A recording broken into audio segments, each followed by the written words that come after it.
अभिजित वंजारी. अभिजित वंजारी. सभापती महोदय, point Warora of Wadner. Warora Wadner. हो, वरोरा चंद्रपूर जिल्ह्याच्या वरोरामध्ये का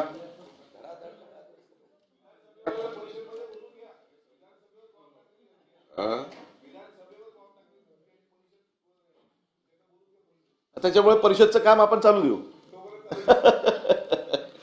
सभापती महोदय, मला पॉइंट ऑफ इन्फॉर्मेशनच्या माध्यमातून एक महत्वाची घटना या ठिकाणी सभागृहाचं लक्ष वेधण्यासाठी उपस्थित करायची आहे की चंद्रपूर जिल्ह्याच्या वरोरामध्ये त्या वडनेर पोलीस ठाण्याच्या हद्दीमध्ये वर्धा नदी पात्रातील रेती उत्खननाच्या सीमांकनाच्या वादातून 2 गटामध्ये हिंसक हाणामारी झाली आणि त्याच्यामध्ये भरत नागपाल या एका वर्धा जिल्ह्यातल्या पुलगाव इथला एक तरुण व्यावसायिक याची हत्या करण्यात आली. हा भारतीय जनता पार्टीचा पदाधिकारी आहे आणि काही कारण नसताना त्या ठिकाणी केवळ काही भूमाफियांनी, काही रेती माफियांनी त्याची हत्या केलेली आहे.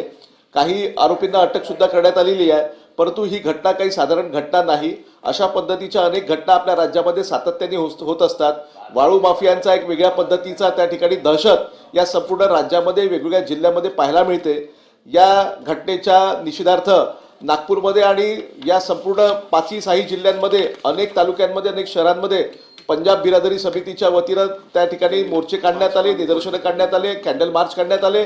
आमची सभागृहाला विनंती आहे की याचा आपण CIDच्या मार्फत त्या ठिकाणी तपास झाला पाहिजे आणि कुठल्या कारणासाठी या तरुण व्यावसायिकाची हत्या झाली त्याचा त्या ठिकाणी आपण शोध घेतला पाहिजे आणि तशा पद्धतीची कारवाई करण्याची गरज आहे आणि गरज पडली तर त्या आरोपींवर बकोका सुद्धा लावला पाहिजे. अशा पद्धतीची मागणी मला या पॉइंट ऑफ इन्फॉर्मेशनच्या माध्यमातून करायची आहे. अमित गोरखे.